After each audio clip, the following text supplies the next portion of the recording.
जय श्री राम दोस्तों, आपका स्वागत है ममता हिंदी कहानियां चैनल में। यहाँ पर आपको मिलेंगी दिल को छू जाने वाली प्रेरणादायक कहानियां। अगर आपको हमारी कहानियां पसंद आए तो वीडियो को लाइक करें, चैनल को सब्सक्राइब करें और अपने सुझाव कमेंट में जरूर दें। आपके सहयोग से आपका अपना चैनल ज्यादा से ज्यादा लोगों तक पहुंच पाए। धन्यवाद।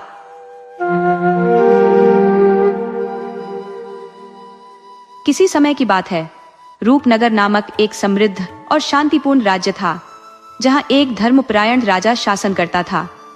इस राजा का एक बुद्धिमान मंत्री था, जो हर राजकीय मामले में उसे समझदारी से मार्गदर्शन देता था। संयोग से राजा का पुत्र, जिसका नाम प्रीतसेन था, और मंत्री का पुत्र सुलोचन बचपन से ही गहरे मित्र थे। एक दिन प्रीतसेन और सुलोचन शिकार के लिए सघन वन में गए। सूरज सिर पर चढ़ आया था और तेज धूप के कारण दोनों को तीव्र प्यास सताने लगी। अपने घोड़ों को दौड़ाते हुए वे पानी की तलाश करने लगे, परंतु काफी प्रयास के बावजूद उन्हें जल न मिला। थकावट और प्यास से व्याकुल राजकुमार के चेहरे पर चिंता की रेखाएं साफ दिखाई देने लगी। तब सुलोचन ने शांत स्वर में कहा, राजकुमार, आप इस घने पेड़ की छाया में विश्राम करें, मैं आपके लिए जल ढूंढ लाता हूँ। इतना कहकर सुलोचना जल की खोज में निकल पड़ा। कुछ देर भटकने के पश्चात सुलोचन एक सुरम्य बाग में पहुंचा, जहां एक पुराना कुआं था।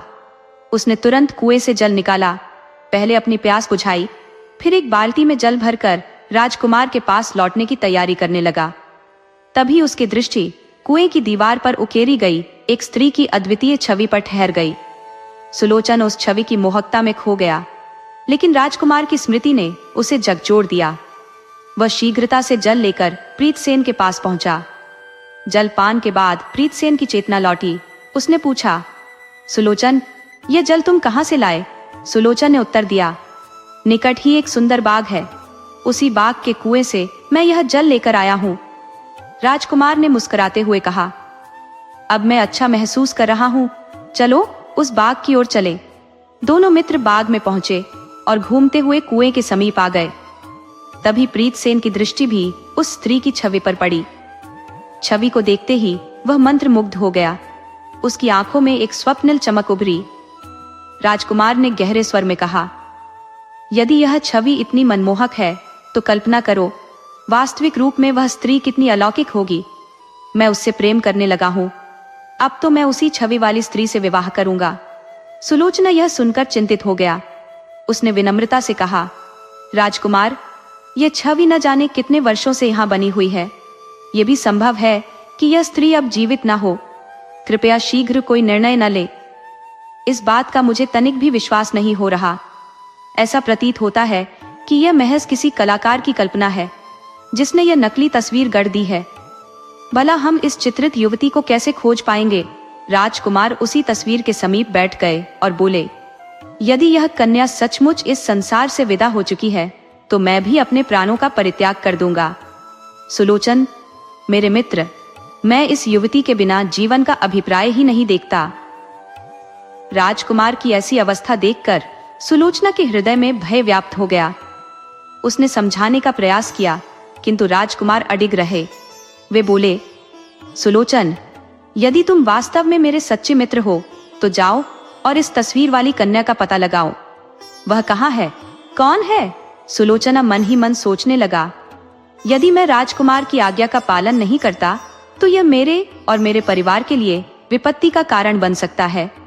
साथ ही राजकुमार इस युवती के वियोग में आत्मघात कर लेंगे। सुलोचन ने कहा, हे राजकुमार, कृपया स्वयं को संभालें। हमें कम से कम निकटवर्ती गांव तक तो जाना ही होगा। वहीं जाकर हम यह पता लगाने का प्रयास करेंगे कि इस चित्र की वास्तविकता क्या है। राजकुमार बोले, नहीं, अब मैं यहाँ से कदापि नहीं उठूंगा। यहाँ छायादार वृक्ष है, शीतल जल है और रसीले फल भी। इसके अतिरिक्त इस तस्वीर की उपस्थिति मुझे यहाँ बांध रही है। तुम जाओ, लेकिन याद रखना, जब तक तुम इस कन्या को यहाँ लेकर नहीं आओगे, मैं यहीं रहूंगा। आखिरकार राजकुमार की हठधर्मिता से विवश होकर सुलोचन ने उन्हें उसी बाग में छोड़ दिया और स्वयं उस युवती की खोज में निकल पड़ा। गांव में पहुंचकर सुलोचन ने वहां के लोगों से बगीचे के विषय में पूछताछ शुरू की। एक ग्रामीण ने बताया, यह बगीचा एक दयालु सौदागर द्वारा निर्मित किया गया था। उसने राहगीरों की प्यास बुझाने के लिए कुआं भी खुदवाया था। इसके अतिरिक्त उसने कुछ सेवकों की नियुक्ति की थी जो यात्रियों को भोजन और जल उपलब्ध कराते थे। ग्रामीण ने आगे कहा, परंतु जब वह परोपकारी सौदागर इस संसार से चल बसा, उसके पुत्र नालायक और आलसी निकले। उन्होंने सेवकों को हटा दिया और बगीचे की देखभाल भी छोड़ दी। सुलोचन ने पूछा, क्या मैं उस सौदागर के पुत्र से भेंट कर सकता हूँ? यदि तुम्हें उनके ठिकाने का भान है तो मुझे वहां ले चलो। ये सुनकर वह व्यक्ति सुलोचन को सौदागर के घर ले गया। दरवाजे पर दस्तक देने पर सौदागर का ज्येष्ठ पुत्र बाहर आया।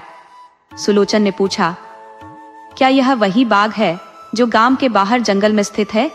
और क्या वह कुआं भी आपका ही बनवाया हुआ है? सौदागर के पुत्र ने उत्तर दिया, हाँ, वह बाग और कुआं मेरे ही द्वारा निर्मित है। सुलोचन ने फिर पूछा, क्या आप बता सकते हैं कि इस कुएं का निर्माण किसने किया? उसने उत्तर दिया, हाँ, वह कुएं के निर्माणकर्ता पास ही के एक गांव में रहते हैं। इस उत्तर से संतुष्ट होकर सुलोचना उन मजदूरों की खोज में निकल पड़ा। जब वह उस गांव पहुंचा तो उसने उन मजदूरों से भेंट की जिन्होंने कुएं का निर्माण किया था। उनमें से एक वृद्ध व्यक्ति ने सुलोचन का आदरपूर्वक स्वागत किया और उसे अपने घर में रात भर ठहरने का निमंत्रण दिया। प्रातःकाल सुलोचन ने उनसे पूछा, क्या आप जानते हैं उस कुएं पर जो तस्वीर बनी है वह किसकी है? उस वृद्ध ने उत्तर दिया, कुआं तो मैंने बनाया था, लेकिन तस्वीर मेरे बड़े भाई ने उकेरी थी। आप उनसे भेंट करें तो वे इस विषय में अवश्य जानकारी देंगे। सुलोचन ने मन ही मन विचार किया, यह व्यक्ति स्वयं वृद्ध है तो इसका बड़ा भाई कितना वयोवृद्ध होगा, और क्या वह अब भी जीवित है? इन विचारों में खोया सुलोचन अगले गांव की ओर प्रस्थान कर गया। अंततः वह उस व्यक्ति के घर पहुंचा जो पहले वाले व्यक्ति की तुलना में अधिक युवा प्रतीत हो रहा था। सुलोचन ने पूछा, क्या वह तस्वीर जो बाघ के कुएं पर है आपने बनाई थी? उसने कहा, हाँ, वह तस्वीर मेरे और मेरे भाई के सहयोग से बनी थी, लेकिन असली खांचा मेरे भाई ने तैयार किया था। रंग भरने का कार्य मैंने किया था। सुलोचन ने फिर पूछा, क्या आपके भाई अब भी आपके साथ रहते हैं? उसने कहा, पहले हम साथ रहते थे, किंतु परिस्थितियों ने हमें अलग कर दिया। अब वे पास ही के गांव में रहते हैं। यदि आप वहां जाएं और नंदी का घर पूछें तो हर कोई आपको उनका पता बता देगा। सुलोचन ने उससे विदा ली और नंदी से मिलने के लिए अगले गांव की ओर प्रस्थान किया। गांव में पहुंचते ही नंदी का घर ढूंढना अत्यंत सरल था, क्योंकि उनका नाम वहां के प्रत्येक निवासी की जुबान पर था। नंदी को देखकर सुलोचना आश्चर्यचकित रह गया। उसने कहा, मैं आपसे एक अति महत्वपूर्ण कार्य के लिए आया हूं, लेकिन उससे पहले एक बात जो मेरे चित्त को विचलित कर रही है, वह यह कि आप तो अत्यंत युवा प्रतीत होते हैं, जबकि आपके छोटे भाई आपसे कहीं अधिक वृद्ध दिखते हैं। नंदी साहब ने मुस्कुराते हुए कहा, यह बात दरअसल मेरे सबसे छोटे भाई की पत्नी की स्वभावगत विशेषता से जुड़ी है। वह उसकी कही बातों का कभी भी अनुसरण नहीं करती। मेरा भाई कुछ कहता है और उसकी पत्नी कुछ और ही करती है। इसी मानसिक तनाव और चिंता के कारण वह अपनी वास्तविक आयु से 3 गुना अधिक वृद्ध प्रतीत होता है। दुख और चिंता ये ऐसी व्याधियां हैं जो व्यक्ति को शारीरिक और मानसिक रूप से तोड़ देती है। जहां तक मेरे मंझले भाई का प्रश्न है, उसकी पत्नी कभी कभार उसकी बात मान लेती है, इसीलिए वह थोड़ा कम उम्र दराज दिखता है। परंतु मेरी पत्नी मेरी हर बात मानती है, जिसके कारण मेरे जीवन में कोई चिंता या क्लेश नहीं है। यही कारण है कि मैं जवान प्रतीत होता हूँ। खैर, इन बातों को छोड़िए और बताइए, आप मुझसे मिलने क्यों आए हैं? सुलोचन ने अपनी बात विस्तार पूर्वक समझाई और कहा, बाग वाले कुएं की जो तस्वीर है वह आपने ही बनाई है। कृपया बताएं, वह किस स्त्री की तस्वीर है? मैं उसकी खोज में निकला हूँ। ये सुनकर नंदी साहब बोले, उस तस्वीर के बारे में मत ही पूछो। वह किसी साधारण स्त्री की नहीं, बल्कि एक राजकुमारी की है। कोई भी व्यक्ति उस राजकुमारी को प्राप्त नहीं कर सकता। सुलोचन ने गंभीर स्वर में कहा, देखिए, मैं भी एक राजकुमार का अत्यंत निकट मित्र हूँ। मेरे राजकुमार ने प्रतिज्ञा की है कि जब तक वह उस राजकुमारी से मिल नहीं लेगा वह उसी बाग में पड़ा रहेगा। ऐसी परिस्थिति में आपको मेरी सहायता करनी ही होगी। नंदी साहब ने उत्तर दिया, आपकी बात सत्य है, परंतु समस्या ये है कि उस राजकुमारी से मिलना तो दूर, उसकी ओर देख पाना भी असंभव है।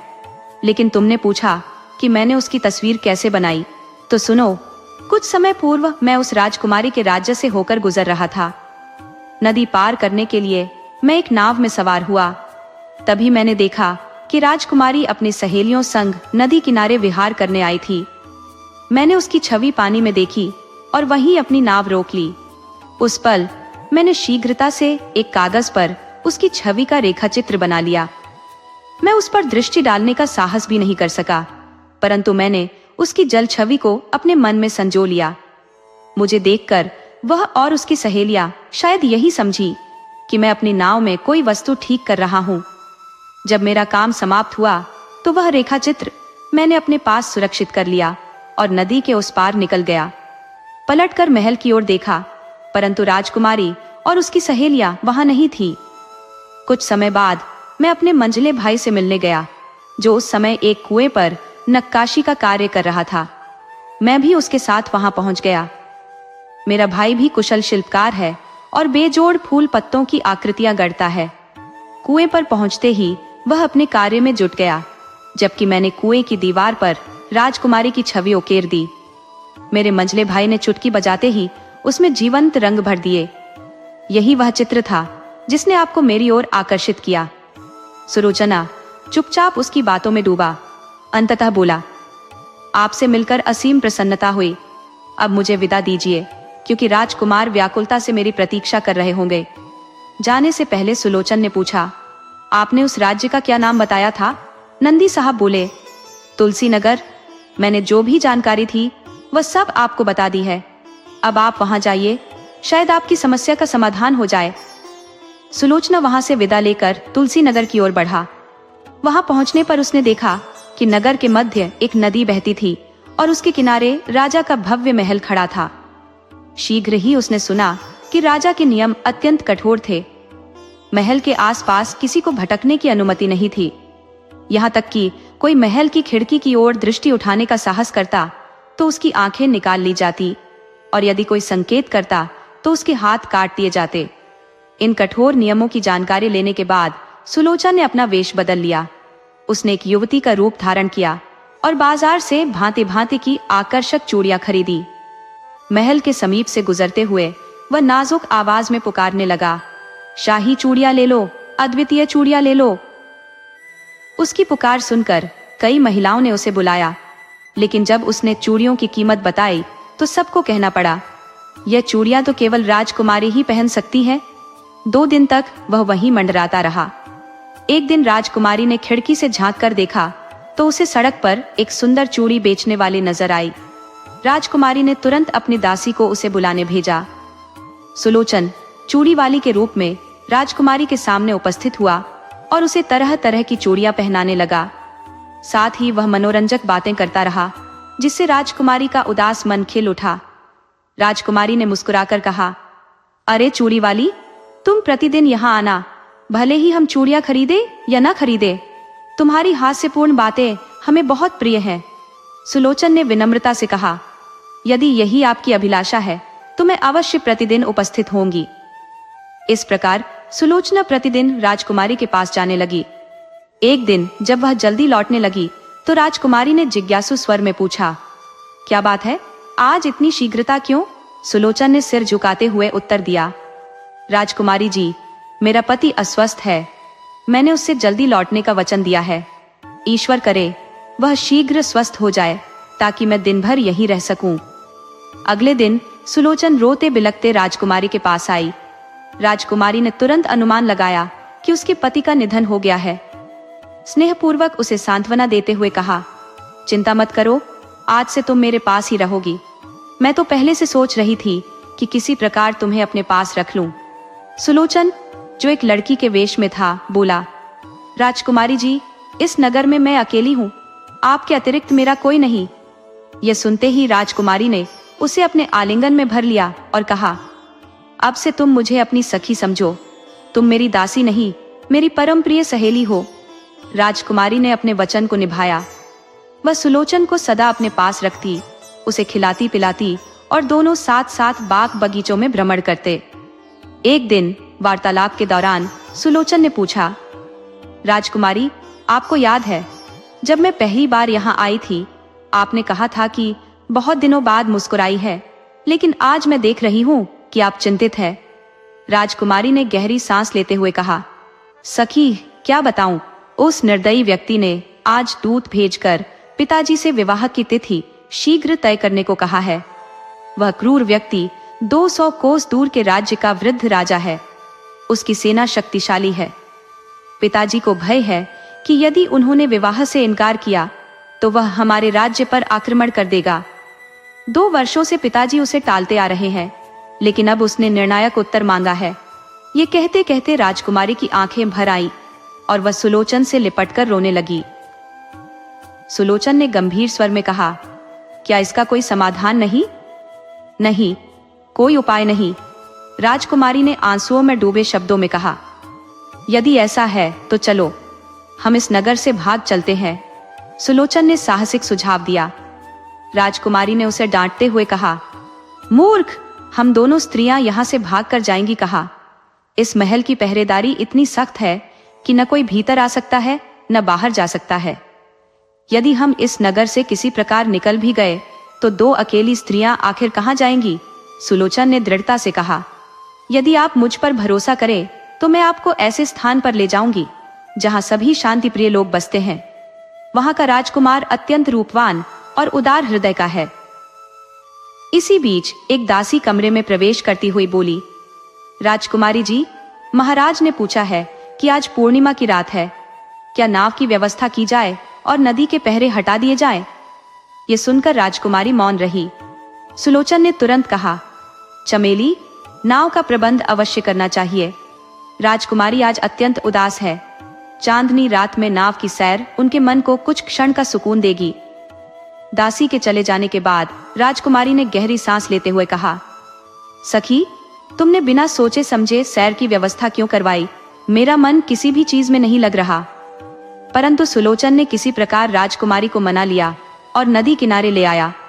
वहां एक छोटी सी नाव लहरों पर हल्की हल्की डोल रही थी। दूर दूर तक फैली चांदनी और पानी की चमकती सतह मोहक दृश्य प्रस्तुत कर रही थी। पहरेदारों को वहां से हटा दिया गया था। सुलोचन ने राजकुमारी को नाव में बैठाया और अन्य दासियों को यह कहकर वापस भेज दिया कि आज राजकुमारी अकेली ही सैर पर जाएंगी। वह स्वयं नाव को धीरे धीरे खेने लगा। जैसे जैसे नाव आगे बढ़ रही थी, राजकुमारी ने आशंकित स्वर में पूछा, सखी, यह किस दिशा में जा रही हो? हमारे राज्य की सीमा तो निकट ही समाप्त हो रही है। सुलोचन ने मुस्कुराकर राजकुमारी की ओर देखा और बिना कुछ कहे नाव को आगे बढ़ाता रहा। थोड़ी ही देर में नाव दूसरे तट पर पहुंच गई। सुलोचन ने राजकुमारी से कहा, आइए इस सघन वन का आनंद लेते हैं। राजकुमारी ने व्यग्र होकर कहा, मुझे लगता है आज न केवल मेरा बल्कि तुम्हारा भी विवेक साथ नहीं दे रहा। न जाने मैं यहाँ कैसे पहुंची और अब तुम मुझे इस वन की सैर करने को कह रही हो। चलो तुरंत नाव में लौटो, हमें वापस जाना चाहिए। सुलोचन ने राजकुमारी का हाथ थामकर उसे किनारे पर उतार लिया और गंभीर स्वर में पूछा, राजकुमारी जी, ये बताइए, संसार में आपको सबसे अधिक प्रेम किससे है? राजकुमारी ने बिना किसी झिझक के कहा, मेरे पिताजी से। सुलोचन ने मुस्कुराते हुए फिर पूछा, और उनके बाद? इस प्रश्न पर राजकुमारी कुछ क्षण विचार में डूबी रही। अंततः उसने स्नेह भरे स्वर में कहा, पिताजी के बाद मुझे सबसे अधिक प्रिय तुम हो। इस संवाद के बीच वे दोनों वार्तालाप करते करते वन के भीतर गहराई तक पहुंच गए और राजकुमारी इस षड्यंत्र से पूर्णतः अनभिज्ञ थी। सुलोचन ने गहरी आवाज में कहा, यदि मैं तुमसे दूर हो जाऊं तो ऐसा कभी मत कहना। मैं तुम्हारे बिना पल भर भी जीवित नहीं रह सकता। तभी उसने ठहाका लगाते हुए कहा, मैं तुम्हारी सखी नहीं, सखा हूं।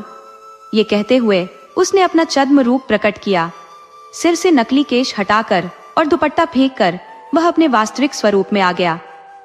अचानक हुए इस रहस्य उद्घाटन को देखकर राजकुमारी भयभीत हो गई। उसने चीख मारी और चेतना खो बैठी। सुलोचन ने उसे संभालते हुए कंधे पर उठाया और एक विशाल वृक्ष के नीचे लेटा दिया। उसने रात भर वहीं पहरा दिया और सुबह होने की प्रतीक्षा करने लगा। सुबह जब राजकुमारी को होश आया तो उसने चकित दृष्टि से सुलोचन को देखा। सुलोचन हाथ जोड़कर क्षमा मांगते हुए बोला, राजकुमारी जी, कृपया मुझे क्षमा करें। मैं अत्यंत लज्जित हूँ। मैंने आपसे छल किया। बीते कई दिनों से मैं स्त्री का वेश धारण कर आपके साथ था और कुटिल योजना से आपको यहाँ तक ले आया, परंतु मैंने यह सब अपने परम मित्र की सहायता के लिए किया। राजकुमारी की आंखों से अश्रु की धारा बहने लगी। उसने रुंधे स्वर में कहा, मुझे इस छल से उतना आघात नहीं पहुंचा जितना इस बात का है कि जब मेरे पिताजी को पता चलेगा कि मैं लापता हो गई हूँ तो वह किस मानसिक कष्ट से गुजरेंगे।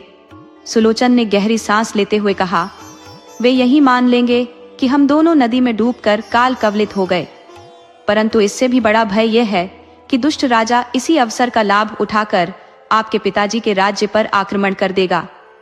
उसने आगे कहा, मैं रूपनगर के मंत्री का पुत्र हूँ। वहां का राजकुमार मेरा अभिन्न मित्र है। यदि हम किसी तरह रूपनगर पहुंच जाएं, तो हम उस दुष्ट राजा का समुचित प्रतिकार करेंगे। इसके बाद सुलोचन ने कहा, आओ कुछ खा लो, फिर हम यात्रा पर आगे बढ़ेंगे। उन्होंने जंगल से कुछ फल तोड़े जिससे भूख शांत की, फिर यात्रा के लिए तैयार हो गए। राजकुमारी ने दृढ़ स्वर में कहा, अब मैं होश में हूं। तुम जहां तक चलोगे मैं भी तुम्हारे साथ चलूंगी। अंततः कई मीलों की कठिन यात्रा के बाद वे उस उद्यान में पहुंचे जहां राजकुमार एक कुएं के पास बैठा था। राजकुमार ने जब सामने से आते हुए राजकुमारी को देखा तो वह स्तब्ध रह गया। चित्र में देखी गई वह रूपवती युवती साक्षात उसके समक्ष खड़ी थी। राजकुमारी ने जब अपने सामने एक अजनबी को देखा तो उसकी आंखों में हैरानी और असमंजस के भाव उमड़ पड़े। तभी सुलोचना वहां प्रकट हुआ और मुस्कुराते हुए बोला, राजकुमारी जी, यह मेरे अत्यंत प्रिय मित्र और रूपनगर के राजकुमार है। इतना कहकर वह पेड़ों के झुरमुट के पीछे कहीं ओझल हो गया। राजकुमार धीमे कदमों से राजकुमारी के पास पहुंचा, लेकिन इससे पहले कि वह कुछ कह पाता, राजकुमारी ने थके हुए स्वर में कहा, मैं इस समय अत्यंत थकी हुई हूँ। ये सुनकर राजकुमार ने तुरंत पास ही एक स्थान पर उसे बैठा दिया। इतने में सुलोचन बगीचे से ताजे फल और एक पात्र में पानी लेकर लौट आया। उसने यह सब राजकुमार और राजकुमारी के सामने रख दिया और गंभीर स्वर में कहा, मेरा कार्य यहीं समाप्त होता है, लेकिन आपका कर्तव्य अभी शेष है। तुलसी नगर पर पड़ोसी दुष्ट राजा ने चढ़ाई कर दी होगी। हमें तुरंत राजकुमारी जी के पिताजी की सहायता के लिए प्रस्थान करना चाहिए। इसके पश्चात सुलोचन ने सारी स्थिति विस्तार से समझाई। ये सुनते ही राजकुमार अपनी जगह से बिजली की गति से खड़ा हुआ। उसकी आंखों में जोश और आवाज में गर्जना थी। उसने अपनी तलवार खींचते हुए कहा, हम उस दुष्ट राजा को सबक सिखाएंगे, उसकी ताकत को धूल चटा देंगे। इसके बाद वे तीनों रूपनगर की ओर चल पड़े। रूपनगर के राजा अपने बेटे के वियोग में अत्यंत व्यथित थे, लेकिन जब उन्होंने उसे जीवित देखा तो उनकी खुशी का ठिकाना न रहा। सारी बातें जानने के बाद उन्होंने अपनी विशाल सेना राजकुमार के अधीन कर दी। राजकुमार ने अपनी वीर सेना को साथ लिया और तुलसी नगर की ओर कूच कर गया। वहां पहुंचते ही उसका अनुमान सत्य निकला। पड़ोसी दुष्ट राजा ने तुलसी नगर पर आक्रमण कर दिया था, परंतु राजकुमार और उसकी अद्वितीय सेना ने युद्ध भूमि में शत्रु को पराजित कर दिया। उस दुष्ट राजा का अंत कर दिया गया। तुलसी नगर के राजा ने जब यह विजय की खबर सुनी तो वे हर्ष से विभोर हो उठे। अपनी बेटी को जीवित देख उन्होंने उसे गले से लगाया। राजकुमारी ने अपने पिता को सारा वृत्तांत सुनाया। कुछ समय तक राजकुमार ने तुलसी नगर में शाही मेहमान के रूप में समय बिताया।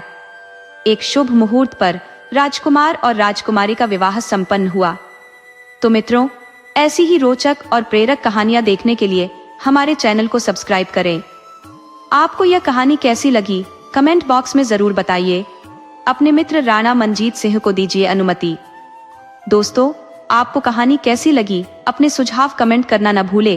तो चलिए आज की अगली कहानी शुरू करते हैं।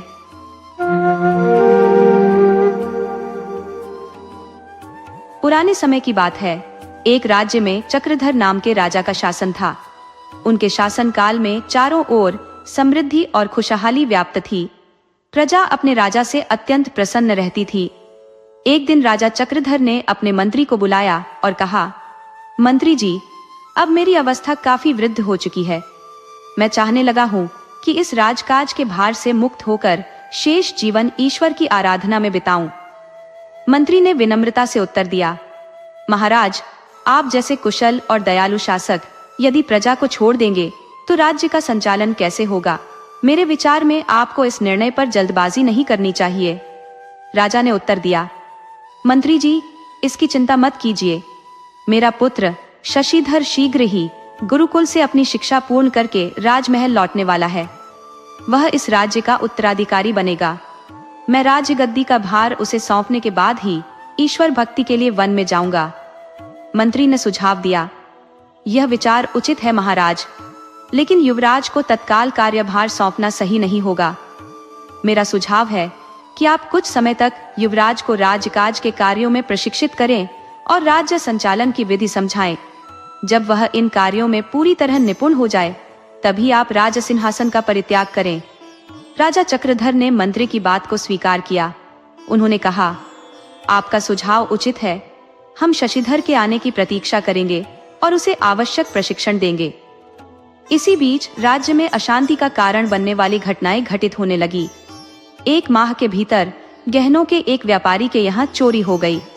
इसके अलावा राज्य के विभिन्न क्षेत्रों में 3-4 स्थानों पर चोरी की घटनाएं सामने आई। इन घटनाओं से प्रजा अत्यंत चिंतित हो गई। एक दिन प्रजा के कुछ लोग राजा से मिलने आए और चोरी की इन घटनाओं के बारे में अपनी चिंता व्यक्त की। राजा चक्रधर ने उन्हें आश्वासन दिया, हम राज्य में पहरेदारों की संख्या बढ़ाएंगे। लेकिन इसके बावजूद भी चोरी की घटनाओं में कोई कमी नहीं आई। नगरवासी अब भी भय और चिंता में जी रहे थे। चारों ओर इसी चर्चा ने जोर पकड़ लिया था। इसी बीच खबर फैली कि नगर में एक पहुंचे हुए साधु महाराज आए हैं, जो लोगों की समस्याओं का समाधान कर रहे हैं। धीरे धीरे साधु महाराज के दर्शन के लिए बड़ी संख्या में लोग जुटने लगे। साधु महाराज के पास हर दिन अपनी परेशानियां लेकर लोग पहुंचते। गांव के एक व्यक्ति मंगरू ने अपनी निर्धनता से मुक्ति पाने का उपाय साधु महाराज से पूछा। साधु महाराज ने शांत स्वभाव से कहा, मंगरू, तुम्हारे घर के आंगन में तुम्हारे पूर्वजों ने बहुत सारा धन भूमि के भीतर गाड़ रखा है। कल पूर्णिमा की रात है। उस रात तुम अपने आंगन में खुदाई करके वह धन निकाल लेना। इतना कहने के बाद साधु महाराज मौन हो गए। मंगरू की प्रसन्नता का ठिकाना नहीं था। अगले दिन पूर्णिमा की रात को उसने अपने आंगन में कुदाल चलाई। जमीन खोदते ही उसे अशर्फियों से भरी हुई एक थैली प्राप्त हुई। यह खबर गांव में आग की तरह फैल गई कि साधु महाराज की कृपा से मंगरू को अपने पूर्वजों का खजाना मिला। धीरे धीरे यह बात राज्य भर में फैल गई कि साधु महाराज भविष्य जानने के साथ साथ छिपे हुए खजाने का भी पता बता सकते हैं। इसी बीच युवराज शशिधर ने गुरुकुल से अपनी शिक्षा पूर्ण कर राजमहल में प्रवेश किया। राजमहल पहुंचते ही वह सीधे अपने पिता महाराज चक्रधर के पास गया। महाराज ने कहा, आओ पुत्र, मैं तुम्हारी प्रतीक्षा कर रहा था। अब मेरी अवस्था वृद्ध हो चुकी है। मैं चाहता हूँ कि अब तुम इस राज्य की जिम्मेदारी संभाल लो। युवराज ने नम्रता पूर्वक उत्तर दिया, पिताजी, आप अभी इस बात की चिंता मत कीजिए। उचित समय आने पर मैं राजकाज की समस्त जिम्मेदारी संभाल लूंगा। इसी समय एक सैनिक कक्ष में आया और बोला, महाराज, हमारे गुप्तचरों से यह समाचार मिला है कि पड़ोसी राज्य के राजा दुर्जन सेन हमारे राज्य पर आक्रमण की योजना बना रहे हैं। वह किसी उचित अवसर की तलाश में है। ये सुनकर महाराज गंभीर हो गए। उन्होंने सैनिक को आदेश दिया, मंत्री जी को तुरंत हमारे पास भेजो। सैनिक के जाने के बाद महाराज ने युवराज से कहा, पुत्र, एक ओर हमारे राज्य में चोर लुटेरों का आतंक व्याप्त है, तो दूसरी ओर शत्रु राजा हम पर आक्रमण की तैयारी कर रहे हैं। हमारा राज्य संकट में है। ऐसी परिस्थिति में अब क्या करना चाहिए, मुझे समझ नहीं आ रहा। युवराज ने आत्मविश्वास से उत्तर दिया, महाराज, हमें शत्रु राजा के हमले का डटकर सामना करना होगा और उन्हें ऐसा सबक सिखाना होगा कि वह फिर कभी हमारे राज्य की ओर देखने का साहस न करें। यदि हम शीघ्र कदम नहीं उठाएंगे तो हमारा राज्य विपत्तियों के जाल में फंस जाएगा। दूसरी ओर चोर अभी भी हमारे ही राज्य की सीमा में घूम रहे हैं। मुझे दृढ़ विश्वास है कि जनता से लूटी हुई संपत्ति अभी तक राज्य से बाहर नहीं ले जाई गई होगी। हमें हर हाल में उन अपराधियों को पकड़कर जनता का धन लौटाना होगा। महाराज ने आदेश दिया, सेनापति जी को तुरंत बुलाया जाए। कुछ ही पलों में सेनापति महाराज, युवराज और मंत्री संकट का समाधान खोजने के लिए एकत्र हो गए। महाराज ने गुप्तचरों से प्राप्त सूचनाएं साझा की और सेनापति से पूछा, अब आप बताइए कि इस चुनौतीपूर्ण स्थिति में हमें क्या कदम उठाने चाहिए। सेनापति ने गंभीर स्वर में कहा, महाराज, शत्रु देश का राजा दुर्जनसेन अत्यंत शक्तिशाली है। उसकी सेना विशाल और परिपूर्ण है। हमें उसका सामना करने के लिए अपनी सैन्य शक्ति में विस्तार करना होगा। नए हथियारों और संसाधनों की आवश्यकता है, जिसके लिए हमें धन जुटाना अत्यंत आवश्यक है। यह सुनते ही युवराज ने तीखे स्वर में कहा, सेनापति जी, क्या आपको पहले से ही हमारी सैन्य शक्ति को बढ़ाने की योजना नहीं बनानी चाहिए थी? वर्तमान में हमारे पास न तो पर्याप्त धन है और न ही सैन्य संसाधन। नतीजतन न नए सैनिक भर्ती हो रहे हैं और न ही नवीनतम हथियार खरीदे जा रहे हैं। युवराज ने अपनी बात जारी रखते हुए कहा, हमारा पहला कार्य यही होना चाहिए कि हमारी सेना मजबूत और सक्षम बने। राज्य के सभी युवाओं को सैन्य प्रशिक्षण देना आरंभ करें। उन्हें हर परिस्थिति में शत्रु सेना से लड़ने के लिए तैयार करें। सेनापति ने तुरंत अपनी सहमति देते हुए कहा, युवराज, मैं अभी से इस कार्य को प्रारंभ करता हूं। इसके पश्चात महाराज ने मंत्री से कहा, मंत्री जी, कल ही राज दरबार का आयोजन करें और सभी मंत्रियों को इसमें सम्मिलित होने का आदेश दें। अगले दिन राज दरबार का आयोजन हुआ, जिसमें युवराज और अन्य दरबारी राज्य की जटिल समस्याओं के समाधान पर चर्चा कर रहे थे। चर्चा के मध्य एक साधु महाराज वहां आ पहुंचे। उन्हें देखते ही महाराज ने पूछा, आप कौन है और यहाँ किस प्रयोजन से आए हैं? सेनापति ने आगे बढ़कर कहा, महाराज, ये साधु महाराज अत्यंत ज्ञानी है और भविष्य का सटीक अनुमान लगाने में सक्षम है। मैंने अपने राज्य के नागरिकों से इस महान साधु के विषय में अत्यधिक सुना है। साधु महाराज का स्वयं हमारे दरबार में पदार्पण करना हमारे लिए सौभाग्य से कम नहीं है। साधु ने नम्रता पूर्वक कहा, महाराज, मुझे ज्ञात है कि आप शत्रु देश द्वारा संभावित आक्रमण को लेकर अत्यधिक चिंतित है, किंतु आप निश्चिंत रहे, क्योंकि आपके राज्य पर कोई शत्रु आक्रमण करने में सक्षम नहीं होगा। साधु के इन वचनों को सुनकर महाराज विस्मित हो गए और बोले, साधु देवता, आप यह बात कैसे जानते हैं? यह तो हमारे दरबार के केवल कुछ विशिष्ट जनों तक ही सीमित सूचना है। साधु ने शांतिपूर्ण स्वर में कहा, महाराज, योग विद्या के माध्यम से मुझे यह सब ज्ञात है। मैं यह भी जानता हूँ कि आपको अपनी सेना की शक्ति वृद्धि हेतु अतिरिक्त धन की आवश्यकता है, परंतु खजाने में वह धन उपलब्ध नहीं है। साधु ने अपनी बात आगे बढ़ाते हुए कहा, क्या आपको ज्ञात नहीं कि आपके पूर्वजों ने एक विशाल खजाना अत्यंत गोपनीय स्थान पर संरक्षित किया था? यदि वह खजाना आपको मिल जाए तो आपकी सभी कठिनाइयां समाप्त हो जाएंगी। महाराज ने चकित होकर कहा, हमारे पूर्वजों का खजाना? ये तो आज तक मुझे भी ज्ञात नहीं था। कृपया बताएं, वह कहाँ छुपा हुआ है? साधु ने आत्मविश्वास भरे स्वर में कहा, महाराज, आपके पूर्वज आपके लिए इतना धन छोड़ गए हैं जितना आपने कभी कल्पना भी नहीं की होगी। वह खजाना नगर के मुख्य द्वार के नीचे गहराई में छुपा हुआ है। वहां आपको लाखों स्वर्ण मुद्राएं प्राप्त होंगी। महाराज ने साधु की बातों को सुनकर कहा, यदि आपकी बातें सत्य सिद्ध हुई तो यह वास्तव में हमारे राज्य का कल्याण होगा। साधु ने उत्तर दिया, महाराज, मेरी बात माने और नगर के मुख्य द्वार के नीचे खुदाई कराएं। आपको अपार संपत्ति प्राप्त होगी। ये कहकर साधु दरबार से विदा हो गए। साधु के वचनों से महाराज प्रसन्न तो हुए, किंतु चिंतनशील भी हो गए। उन्होंने कहा, ये साधु अद्भुत बात कहकर गए हैं, किंतु हम कैसे इस पर विश्वास कर सकते हैं? सेनापति ने कहा, महाराज, इस साधु ने राज्य के अनेक निवासियों को उनके पूर्वजों द्वारा दबाए गए धन के विषय में बताया है, और जब उन लोगों ने बताई गई जगहों पर खुदाई की तो सचमुच उन्हें धन प्राप्त हुआ। मैंने भी यह बात अनेक नागरिकों से सुनी है। मुझे लगता है कि हमें एक बार नगर के मुख्य द्वार के नीचे खुदाई करनी चाहिए। महाराज सहमति में बोले, आप सही कह रहे हैं सेनापति जी। यदि यह खजाना हमें मिल जाता है तो हम शीघ्र ही अपनी सैन्य शक्ति को विस्तारित कर सकते हैं। राज्य की आर्थिक स्थिति को स्थिर करने हेतु धन की अत्यंत आवश्यकता है, अन्यथा हमें प्रजा पर कर का भारी बोझ डालना होगा, जो हमारे लिए किसी भी स्थिति में स्वीकार्य नहीं है। सेनापति ने महाराज से निवेदन किया, महाराज, यदि आप अनुमति दें तो मैं तुरंत ही नगर के मुख्य द्वार की खुदाई का कार्य प्रारंभ करवा दूं। इस वार्ता को सुनते हुए जो अब तक मौन खड़ा था, युवराज ने कहा, थोड़ा ठहरे सेनापति जी, आप जो कह रहे हैं वह उचित है, परंतु हम कुछ दिनों के उपरांत इस विषय पर निर्णय लेंगे। सेनापति ने आदर पूर्वक उत्तर दिया, जैसी आपकी आज्ञा युवराज, जब आप उचित समझेंगे तब हम इस कार्य को आरंभ करेंगे। उस दिन की राजसभा समाप्त होने के पश्चात युवराज अपने पिता के कक्ष में पहुंचे।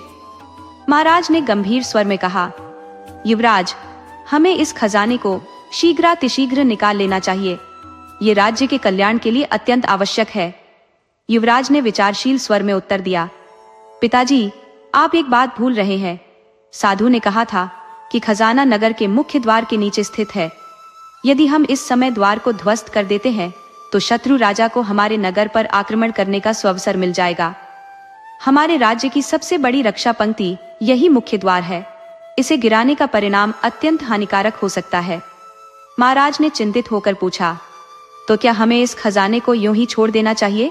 युवराज ने आश्वासन दिया, पिताजी, पहले हमें यह सुनिश्चित करना होगा कि साधु की बातों में सत्यता है। मुझे 1 सप्ताह का समय दे, मैं इस विषय की पूरी तहकीकात करके आपके समक्ष तथ्य प्रस्तुत करूंगा। तब तक कृपया इस विषय में कोई भी निर्णय न ले। महाराज ने युवराज की बात स्वीकारते हुए खजाने की खोज को 1 सप्ताह तक स्थगित कर दिया। इसके पश्चात युवराज ने अपने बचपन के मित्र विजय को बुलाया, जो कई वर्षों से राजमहल के अंगरक्षक के रूप में सेवा कर रहा था।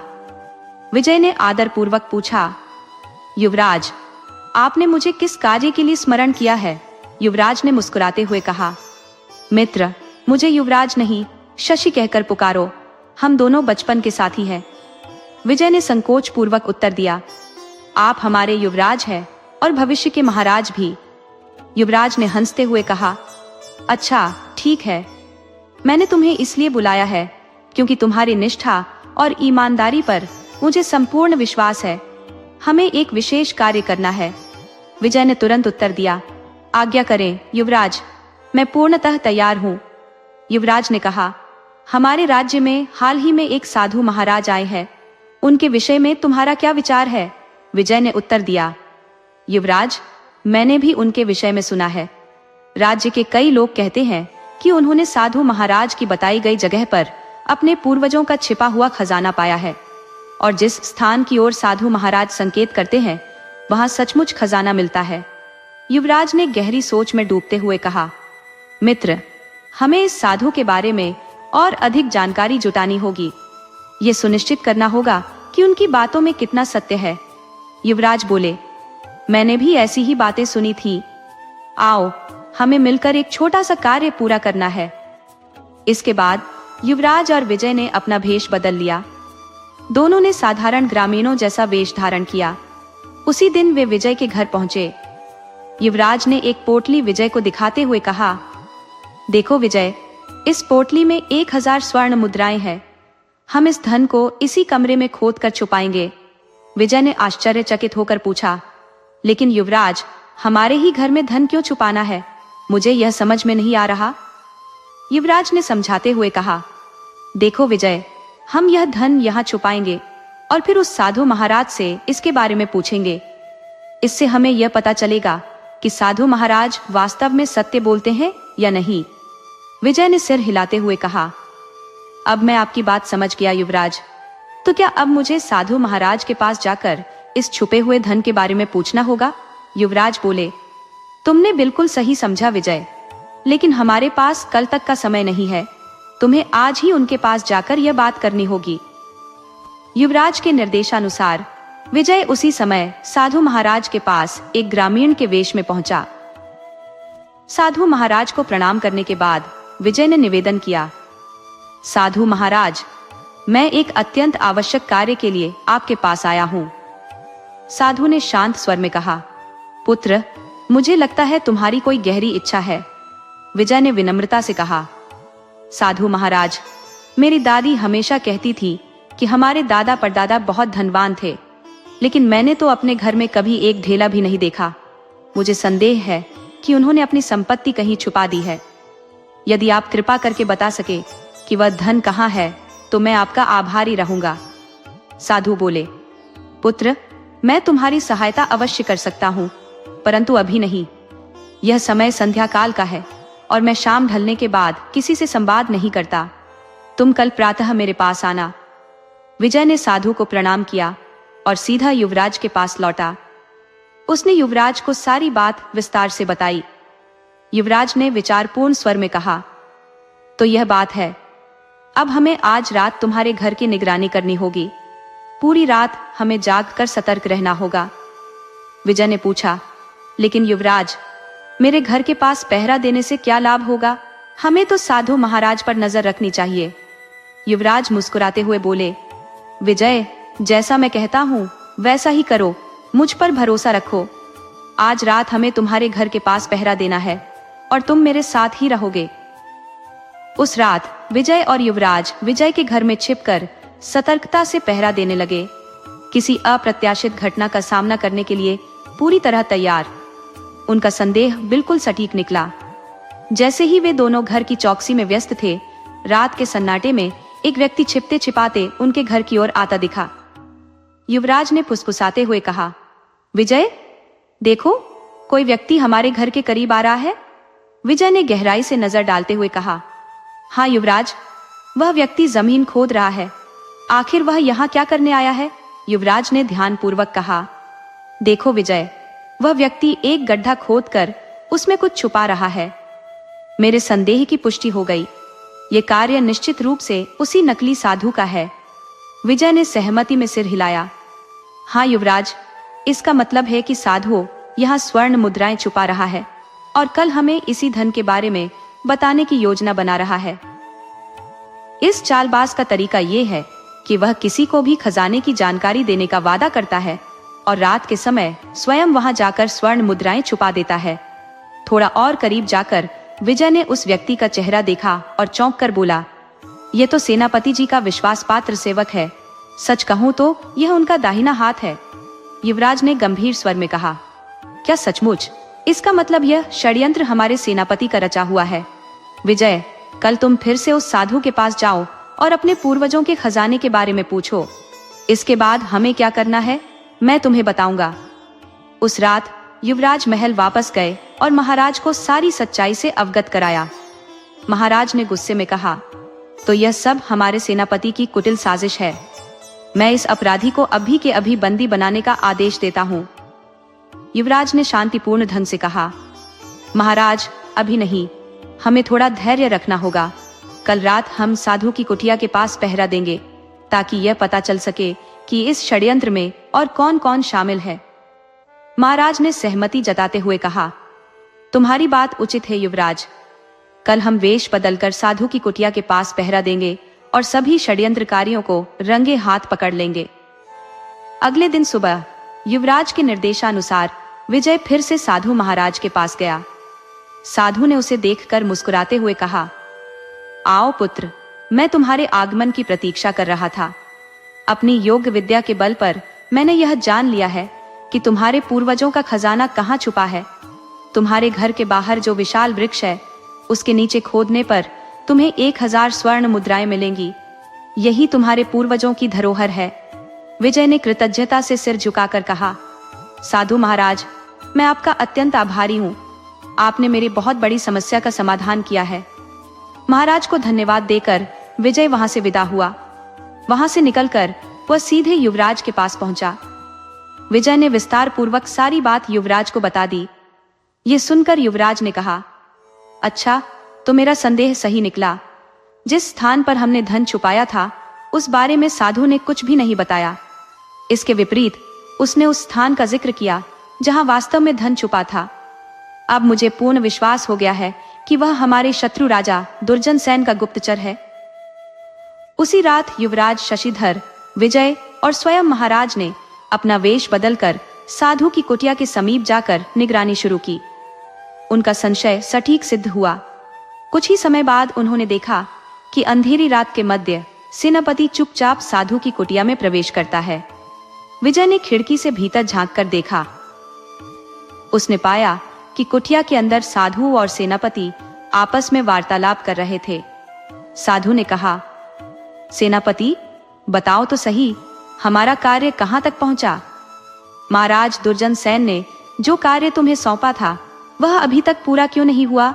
वे तो आक्रमण करने के लिए उचित अवसर की प्रतीक्षा कर रहे हैं।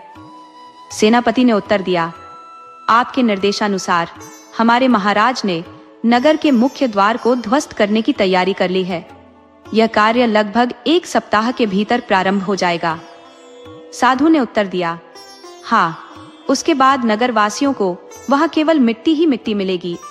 इससे हमें आक्रमण का स्वर्णिम अवसर प्राप्त होगा। यदि मुख्य द्वार नहीं होता तो हम अब तक इस नगर पर आक्रमण कर राजमहल को अपने अधिकार में कर चुके होते। सेनापति ने कहा, आपने बिल्कुल सही कहा। यही मुख्य द्वार अब तक इस राज्य को बचाए हुए है। यदि यह बाधा हटा दी जाए तो राज्य की सुरक्षा असंभव हो जाएगी। आपकी योजना उत्कृष्ट है। पिछले 1 माह से आप जो प्रयास कर रहे हैं वह अब सफल होने के करीब है। साधु ने मुस्कुराते हुए कहा, हाँ, इस राज्य में अब सभी लोग मुझ पर विश्वास करने लगे हैं, यहाँ तक कि तुम्हारे बुद्धिमान राजा भी। सेनापति ने प्रश्न किया, यह सब तो ठीक है, लेकिन महाराज दुर्जन सेन ने मेरे बारे में क्या कहा? साधु ने उत्तर दिया, उसकी चिंता मत करो। इस राज्य पर विजय प्राप्त करने के बाद दुर्जन सेन तुम्हें ही इस राज्य का राजा बनाएंगे। सेनापति, तुम इस राज्य के होने वाले महाराज हो। ये सब तुम्हारे प्रयासों और मेरी सहायता से ही संभव हुआ है। इस वार्तालाप को सुनकर युवराज विजय और महाराज को सच्चाई का आभास हो गया। अगर तुम्हारा सहयोग मेरे साथ न होता तो यह षड्यंत्र कैसे साकार होता? सेनापति और साधु के मध्य चल रही वार्ता को विजय खिड़की से देख और सुन रहा था। उसने पूरी स्थिति का मूक साक्षी बनते हुए गहनता से अवलोकन किया। तत्पश्चात विजय महाराज और युवराज के समक्ष पहुंचा और विस्तृत विवरण प्रस्तुत किया। युवराज ने कहा, पिताजी, क्या आपने देखा? ये लोग कितने बड़े विश्वासघाती हैं। ये हमारे नगर के मुख्य द्वार को ध्वस्त करवाना चाहते थे ताकि शत्रु राजा हमारे राज्य पर आक्रमण कर सके और इसे अपने अधिकार में ले सके। महाराज ने गंभीर स्वर में उत्तर दिया, तुमने सही कहा युवराज, अब और विलंब करना उचित नहीं। उन्हें तुरंत गिरफ्तार किया जाना चाहिए। युवराज ने विजय को आदेश दिया, विजय, तुम तत्काल अपनी सेना के साथ जाकर उन सभी को बंदी बनाकर यहाँ लाओ। विजय ने आदेश का पालन करते हुए सैनिकों के संग साधु और सेनापति को बंदी बनाया और उन्हें महाराज के समक्ष प्रस्तुत किया। महाराज ने क्रोधित होकर सेनापति से कहा, सेनापति, मैंने तुम पर अटूट विश्वास किया था, लेकिन तुमने इस विश्वास का घोर अपमान किया है। तुमने विश्वासघात किया है। अब तुम्हें और इस साधु को कारागार में डाला जाएगा, जहां तुम अपने शेष जीवन का हर क्षण सड़ोगे। अगले दिन महाराज ने राज दरबार में युवराज को उनकी चतुराई और विवेकपूर्ण निर्णय के लिए प्रशंसा दी। उन्होंने कहा, युवराज, तुमने इस षड्यंत्र को उजागर कर अपनी असाधारण बुद्धिमत्ता का परिचय दिया है। मुझे विश्वास है कि अब तुम्हें राज्य का भार सौंपने का समय आ गया है। युवराज ने विनम्रता से उत्तर दिया, पिताजी, मैं इस उत्तरदायित्व के लिए और समय चाहता हूँ। सबसे पहले मुझे अपने राज्य के योग्य और साहसी युवाओं को सैनिक प्रशिक्षण देकर सेना को और सशक्त बनाना है। महाराज ने सहमति जताते हुए कहा, यह उचित विचार है। युवराज ने आगे कहा, पिताजी, मैं चाहता हूँ कि विजय को राज्य का सेनापति नियुक्त किया जाए। उनकी निष्ठा और साहस अद्वितीय है। महाराज ने इस प्रस्ताव को स्वीकार कर लिया। विजय को सेनापति नियुक्त किया गया और राज्य के प्रतिभाशाली युवाओं को सैन्य प्रशिक्षण देकर सेना में शामिल किया गया। कुछ समय बाद युवराज के राज्याभिषेक के साथ उन्हें सिंहासन सौंप दिया गया। महाराज ने अपना शेष जीवन ईश्वर की आराधना में व्यतीत करने के लिए वन की ओर प्रस्थान कर लिया। तो मित्रों, मुझे विश्वास है कि यह कथा आपको अवश्य ही पसंद आई होगी। इस तरह की और रोचक कहानियां सुनने के लिए जुड़े रहिए। दोस्तों, आपको कहानी कैसी लगी अपने सुझाव कमेंट करना न भूले। तो चलिए आज की अगली कहानी शुरू करते हैं। प्राचीन काल की बात है। एक छोटे से गांव में कुंदन नामक एक साधारण किसान अपनी पत्नी के साथ जीवन बिता रहा था। उनके परिवार में केवल 2 ही सदस्य थे, कुंदन और उसकी धर्मपत्नी। औलाद न होने के बावजूद उनकी जिंदगी में किसी तरह की कमी नहीं थी। कुंदन दिन भर खेतों में मेहनत करता और जो कुछ भी कमा पाता उसी से दोनों का गुजर बसर हो जाता। सीमित आय में भी वे संतोष से अपना जीवन जी रहे थे। उनके घर की सारी आवश्यकताएं कुंदन की कमाई से पूरी हो जाती थी और इसलिए किसी बात की फिक्र करने की जरूरत भी महसूस नहीं होती थी। उनका जीवन सुखद और सामान्य गति से चल रहा था। एक दिन किसी जरूरी काम से कुंदन नगर गया। वहां उसने एक रईस व्यक्ति को देखा। उस व्यक्ति की आलीशान हवेली उसकी संपन्नता की गवाही दे रही थी। वह मनहगे और शानदार कपड़े पहने हुए था। जब भी वह शहर की गलियों में निकलता, लोग अदब से खड़े होकर उसे सलाम करते। उसकी इस भव्यता को देख कुंदन के हृदय में एक नई लालसा ने जन्म लिया। उसने सोचा कि वह भी इस व्यक्ति की तरह ठाट बाट से भरा जीवन जीना चाहता है। कुंदन के मन में यह ख्वाहिश धीरे धीरे मजबूत होती गई। उसे भी सपना देखने लगा कि वह एक शानदार महल जैसा घर बनवाए, कीमती वस्त्र पहने और लोग उसकी इज्जत करें। लेकिन उसने अपनी इस आकांक्षा को शुरू में किसी से साझा नहीं किया। कुछ दिन बीतने के बाद एक शाम कुंदन ने अपनी पत्नी से इस बारे में बात की। उसने कहा, भाग्यवान, मैं भी उस नगर के सेठ की तरह अमीर बनना चाहता हूँ और ठाट बाट के साथ अपनी जिंदगी गुजारना चाहता हूँ। पत्नी ने उसकी यह बात सुनकर कुछ देर सोचा। उसने अपना पूरा जीवन गरीबी और साधारणता में बिताया था, लेकिन उसने कभी अपने पति का साथ नहीं छोड़ा। कुंदन की यह नई ख्वाहिश सुनकर वह थोड़ी चकित हुई। उसे भली भांति मालूम था कि इंसान को अपनी सीमाओं के भीतर ही रहकर सपने देखने चाहिए।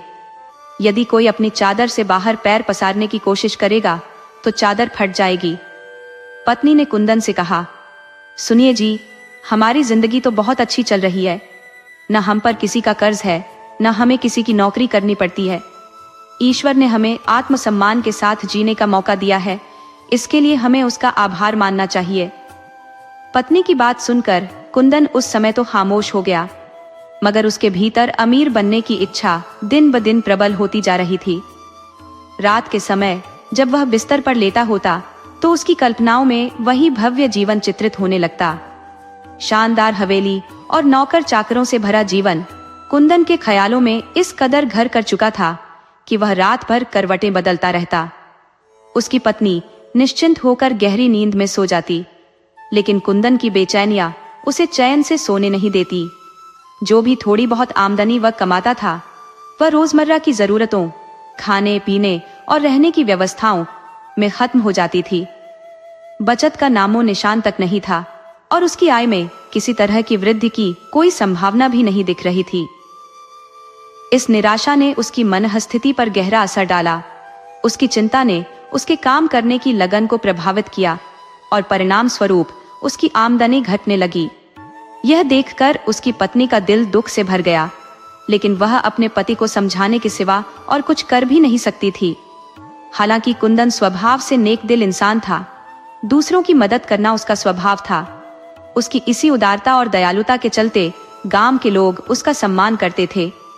एक ठंडी सर्दियों की शाम जब कुंदन अपने घर लौट रहा था, आसमान में हल्की बारिश हो रही थी और तेज हवाएं भी चल रही थी। रास्ते के किनारे उसने एक बूढ़े आदमी को ठिठुरते हुए देखा। वह बुजुर्ग कांपते हुए जमीन पर बैठा था। उसकी दयनीय अवस्था देखकर कुंदन का दिल पसीज गया। उसने तुरंत उसकी मदद करने का फैसला किया। बूढ़े आदमी के पास जाकर उसने उससे बातचीत की। बातचीत से पता चला कि वह व्यक्ति बेहद निर्धन था और किसी दूसरे गांव का निवासी था। वह अपने गांव लौटने के सफर पर निकला था, लेकिन उसके पास न तो गर्म कपड़े थे और न ही भोजन। वह पिछले कई दिनों से भूखा था। कुंदन ने तुरंत निर्णय लिया कि वह उसकी सहायता करेगा। वह उसे अपने घर ले गया, गर्म खाना खिलाया और रात भर अपने घर में उसे शरण दी। सुबह जब वह बुजुर्ग जाने के लिए तैयार हुआ तो उसने कुंदन से कहा, ऐ नेक दिल इंसान, तूने मेरी जो मदद की है उसका कर्ज मैं आज तो नहीं चुका सकता, लेकिन अगली पूर्णमासी की रात मैं तुम्हारे घर आऊंगा और तुम्हें ऐसी वस्तु दूंगा जो तुम्हारी जिंदगी बदल देगी। ये कहकर वह बुजुर्ग वहां से चला गया। उसके जाने के बाद कुंदन के मन में एक अजीब सी उम्मीद और उत्सुकता घर कर गई। वह बेसब्री से अगली पूर्णमासी की रात का इंतजार करने लगा। कुछ दिन बीत गए। पूर्णमासी से एक दिन पहले कुंदन के दरवाजे पर किसी ने दस्तक दी। उसने दरवाजा खोला तो हैरान रह गया। उसके सामने वही बूढ़ा आदमी खड़ा था। उस बूढ़े व्यक्ति के हाथों में एक छोटा सा पिंजरा था जिसमें एक सुंदर कबूतर बंद था। उसने उस पिंजरे को कुंदन के सामने प्रस्तुत करते हुए कहा, ए उदार हृदय वाले इंसान, तुम्हारे द्वारा किए गए उपकार का ऋण चुकाने के लिए मैं यह कबूतर तुम्हारे पास लाया हूँ, इसे अपने पास रख लो। कुंदन ने मायूस होकर कहा, बाबा, मैं इस कबूतर का क्या करूंगा? मेरा तो खुद का गुजारा बड़ी मुश्किल से होता है। इस कबूतर को खिलाने पिलाने का इंतजाम कैसे करूंगा? उस वृद्ध ने मुस्कुराते हुए उत्तर दिया, तुम्हें नहीं पता कि यह साधारण कबूतर नहीं है। पूर्णमासी की हर रात इस कबूतर के पंख सोने में परिवर्तित हो जाते हैं। बस जब ऐसा हो तुम इसके कुछ पंख निकालकर इसे आजाद कर देना। फिर जब तुम इन सोने के पंखों को बाजार में बेचोगे तो तुम्हारी गरीबी दूर हो जाएगी। लेकिन याद रहे, इसके लिए तुम्हें पूर्णमासी की रात को जागते रहना होगा। यदि तुम सो गए तो इसका जादू निष्फल हो जाएगा और इसके पंख सोने में नहीं बदलेंगे। यह सुनकर कुंदन के मन में उम्मीद की नई किरण जाग उठी। उसने मन ही मन सोचा कि यह कबूतर उसके सपनों को साकार करने का माध्यम बन सकता है। उसने पिंजरा लेने के लिए हाथ बढ़ाया और बूढ़े बाबा को हृदय से धन्यवाद दिया। बूढ़ा व्यक्ति विदा होते समय एक चेतावनी देकर चला गया, खबरदार, इस बात का जिक्र किसी से मत करना। कुंदन ने उसकी बात गांठ बांध ली। वह बड़े उल्लास के साथ पिंजरा लेकर घर लौटा। हालांकि जब उसकी पत्नी ने बार बार जिज्ञासा जताई तो कुंदन ने उसे सारी घटना विस्तार से बता दी। साथ ही उसने पत्नी से यह वचन लिया कि वह इस रहस्य को किसी और के साथ साझा नहीं करेगी। उस रात दोनों पति पत्नी पिंजरे के पास बैठे रहे। वे आधी रात के इंतजार में थे, परंतु जब रात गहराने लगी और आधी रात होने में थोड़ा समय शेष था, उनकी आंख लग गई। जब नींद खुली तो सुबह हो चुकी थी। दोनों अपनी भूल पर पछताते रहे, लेकिन अब कुछ नहीं किया जा सकता था। उन्होंने कबूतर को दाना पानी दिया और अपने अपने कार्यों में लग गए। कुछ दिनों बाद एक बार फिर पूर्णमासी की रात आई। इस बार कुंदन की पत्नी ने मन ही मन ठान लिया था कि वह किसी भी हालत में सोने नहीं देगी। कुंदन और उसकी पत्नी ने ठान लिया था कि इस बार वे पूरी रात जागते रहेंगे, लेकिन दुर्भाग्यवश आधी रात से कुछ पहले ही उनकी आंखों में नींद का कब्जा हो गया। अगली पूर्णमासी की रात भी इसी तरह हाथ से निकल गई। कुंदन ने सांत्वना देते हुए अपनी पत्नी से कहा, चिंता मत करो, कबूतर तो हमारे पास ही है, ये कहीं भागने वाला नहीं। एक न एक दिन तो हम अवश्य जागते रहेंगे। हालांकि कुंदन की पत्नी समझदार और विवेकशील थी, लेकिन उसमें एक कमजोरी थी। वह राज ज्यादा दिन तक अपने दिल में दबाकर नहीं रख सकती थी। एक दिन उसने यह बात अपनी सहेली को बता दी। सहेली ने यह बात अपने पति से साझा की। सहेली का पति एक गांव के जमींदार के यहाँ नौकर था। जब यह बात जमींदार तक पहुंची तो उसकी लालच भरी आंखें चमक उठी। हालांकि जमींदार के पास पहले से ही अथाह संपत्ति थी, फिर भी वह असाधारण लोभी था। उसने सोचा, अगर यह कबूतर मेरे हाथ लग जाए तो मेरी संपदा और भी बढ़ जाएगी। उसने अपने नौकर से कहा, अगर तुम किसी भी तरह वह कबूतर वाला पिंजरा मेरे पास ले आओ तो मैं तुम्हें इनामों से मालामाल कर दूंगा। नौकर ने अपनी पत्नी की सहायता से कुंदन के घर से पिंजरा चुरा लिया और उसे जमींदार की हवेली में पहुंचा दिया। इतनी चालाकी से यह चोरी हुई कि किसी को इसकी भनक तक नहीं लगी। जब कुंदन खेतों से काम खत्म करके घर लौटा तो उसने पाया कि न तो कबूतर था और न ही उसका पिंजरा। वह सिर पकड़कर बैठ गया और अपनी पत्नी पर क्रोध करते हुए कहा, यह सब तुम्हारी ही गलती है। तुम्हारी लापरवाही के कारण किसी ने पिंजरा चुरा लिया। उसकी पत्नी ने आत्मग्लानि से भरे स्वर में कहा कि उसने यह बात केवल अपनी सहेली को बताई थी। कुंदन की पत्नी सहेली के पास पहुंची और उसे सच उगलने पर मजबूर कर दिया। सहेली ने पहले तो कस्में खाई कि उसने यह बात किसी और को नहीं बताई, लेकिन अंततः कुंदन की पत्नी के आंसुओं से पिघलकर उसने स्वीकार कर लिया कि पिंजरा जमींदार की हवेली में पहुंचा दिया गया है। उस समय के नियमों के अनुसार कोई भी समस्या होने पर लोग नगर के कोतवाल के पास फरियाद लेकर जाते थे। कुंदन की पत्नी ने अपने पति को यह जानकारी दी कि उनका कबूतर जमींदार की हवेली में है और गांव का कोई व्यक्ति वहां आसानी से प्रवेश नहीं कर सकता। कुंदन खुद भी जमींदार से भयभीत था। दरअसल पूरे गांव में जमींदार का डर व्याप्त था। उसके खिलाफ कोई शिकायत करने की हिम्मत नहीं जुटा पाता। कुंदन इस समस्या के समाधान के बारे में सोचने लगा, लेकिन उसने यह भी तय कर लिया कि अपनी योजना के बारे में वह अपनी पत्नी को अभी कुछ नहीं बताएगा। अगले दिन कुंदन ने बिना किसी को सूचित किए नगर के कोतवाल का रुख किया और अपनी व्यथा विस्तार से सुनाई। उसकी बातों को ध्यानपूर्वक सुनने के बाद कोतवाल ने कहा, अभी तो तुम लौट जाओ, कल मैं तुम्हारे गांव आकर इस मसले का हल करूंगा और तुम्हारा कबूतर तुम्हें वापस मिलेगा। दूसरे दिन पूरे गांव में चर्चा का विषय बन गया कि कोतवाल साहब गांव पधार रहे हैं और जमींदार की हवेली में उनके मेहमान बनकर रुकेंगे। जब कोतवाल ने जमींदार की हवेली में वह पिंजरा देखा जिसमें कबूतर बंद था, तो उन्होंने कहा, जमींदार साहब, एक बुजुर्ग व्यक्ति ने मुझे बताया था कि यह कबूतर उसने एक निर्धन किसान को दिया था। यह पिंजरा आपके पास कैसे पहुंचा? कोतवाल के इस सवाल ने जमींदार को असमंजस में डाल दिया।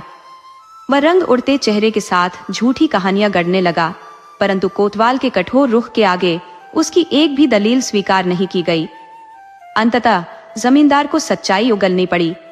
कोतवाल ने उसे आदेश दिया कि वह यह पिंजरा तुरंत कुंदन के पास भिजवाए। जमींदार अपनी लालची प्रवृत्ति से मजबूर ये सोचने लगा कि वह किसी भी तरह इस कबूतर को खरीद ही ले। उसने कोतवाल से कहा, कोतवाल साहब, क्या मैं इस कबूतर को कुंदन से खरीद सकता हूँ? कोतवाल ने उत्तर दिया, यदि कुंदन इसे बेचने को तैयार हो और तुम वह कीमत चुकाने को राजी हो जो वह मांगे, तो यह कबूतर तुम्हारा हो सकता है। इसके बाद कुंदन को हवेली में बुलाया गया। जमींदार ने कबूतर के लिए इतनी अधिक कीमत लगाई कि कुंदन को सपने में भी इसकी कल्पना नहीं थी। कुंदन ने यह पिंजरा बेचने के लिए सहमति दे दी। सौदे के पश्चात जब कुंदन अपने घर लौटा और आराम कर ही रहा था, तभी दरवाजे पर दस्तक हुई। दरवाजा खोलने पर उसने देखा कि वही बुजुर्ग व्यक्ति खड़ा था जिसने उसे वह कबूतर और पिंजरा दिया था। बुजुर्ग ने मुस्कुराते हुए कहा, मुझे सुनने में आया है कि जमींदार ने वह कबूतर भारी कीमत देकर खरीद लिया है। कुंदन ने उत्तर दिया, जी हाँ, आपने बिल्कुल सही सुना, मुझे उस कबूतर की बहुत अच्छी कीमत मिली है। ये सुनकर बुजुर्ग हंसा और बोला, यही तो मैं चाहता था। कुंदन ने हैरानी से पूछा, मैं कुछ समझा नहीं। बुजुर्ग फिर से हंसा और कहा, कभी किसी कबूतर के पंख सोने के हुए हैं भला? वह तो साधारण सा कबूतर था। जो कुछ भी हुआ है वह मेरी योजना का हिस्सा था। अब तुम्हारे पास पर्याप्त धन है। कुछ समय बाद कुंदन ने अपनी नई संपत्ति का विस्तार करने का विचार किया।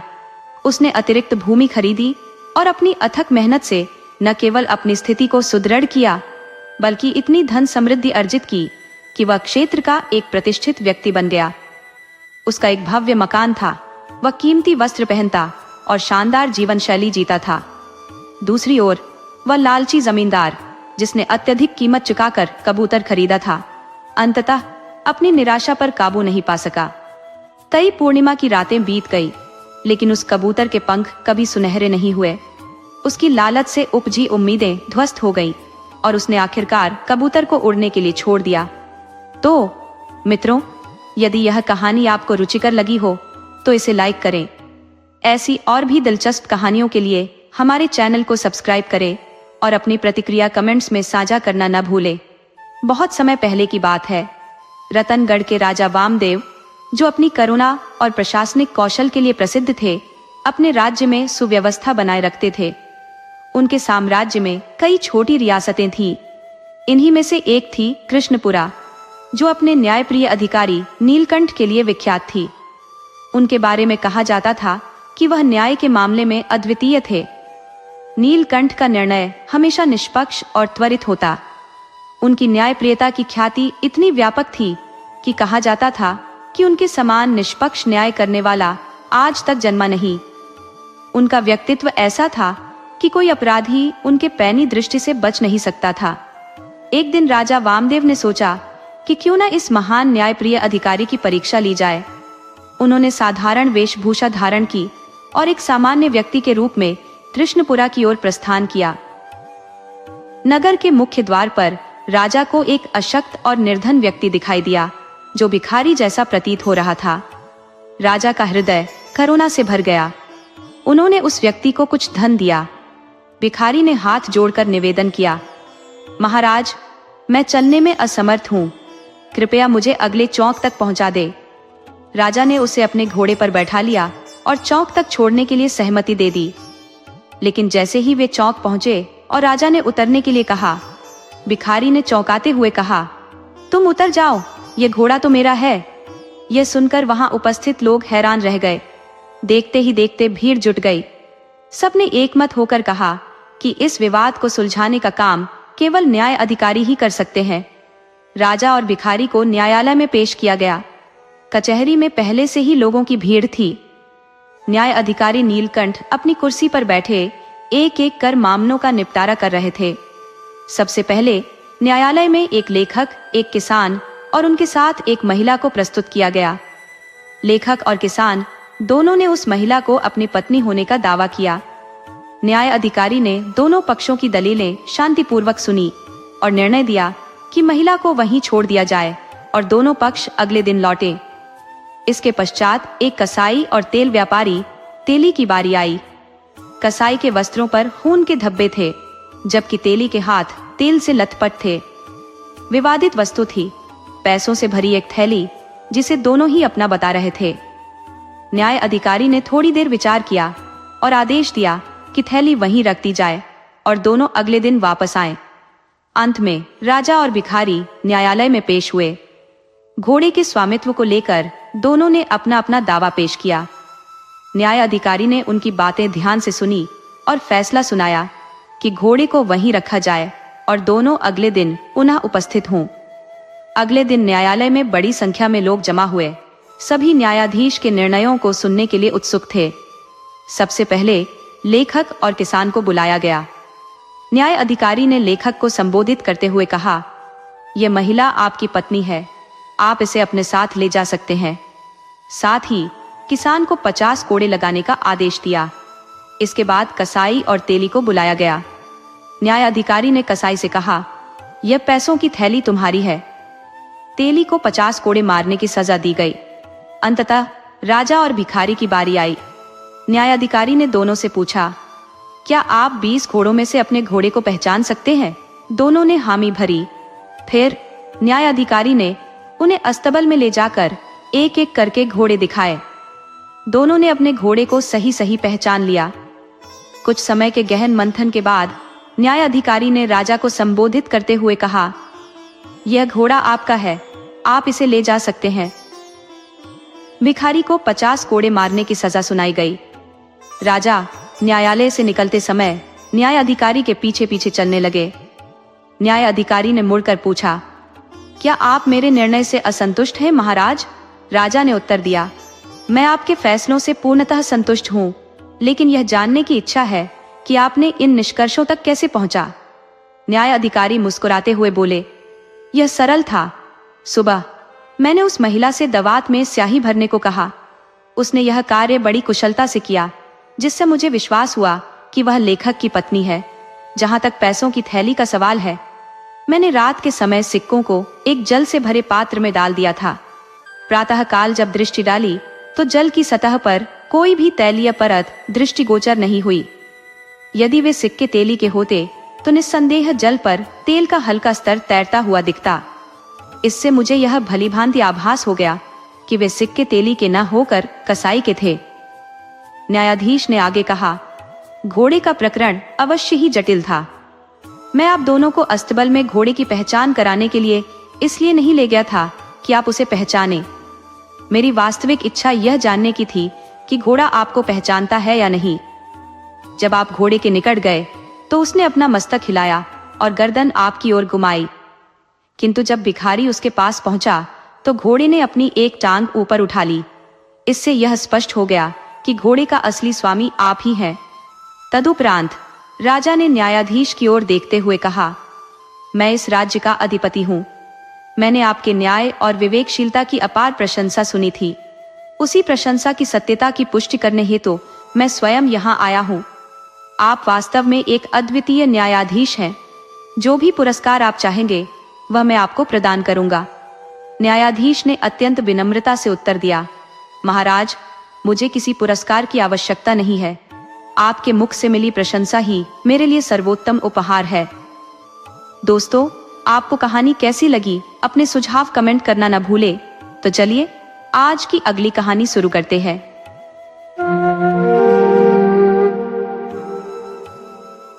बहुत पुराने समय की बात है। एक प्रभावशाली जमींदार अपनी पत्नी और एक पुत्र के साथ सुखमय जीवन व्यतीत कर रहा था। उसके पास पर्याप्त हल, बैल, जमीन जायदाद सब कुछ था। गांव के अनेकों किसान उसके खेतों में काम किया करते थे, जबकि जमींदार आराम से अपने नौकरों और कारिंदों पर आदेश चलाता था। जमींदार का स्वभाव कठोर था। वह अपने मजदूरों और नौकरों से सख्ती से पेश आता था। पूरे गांव में उससे कोई भी सीधे विरोध करने का साहस नहीं करता था।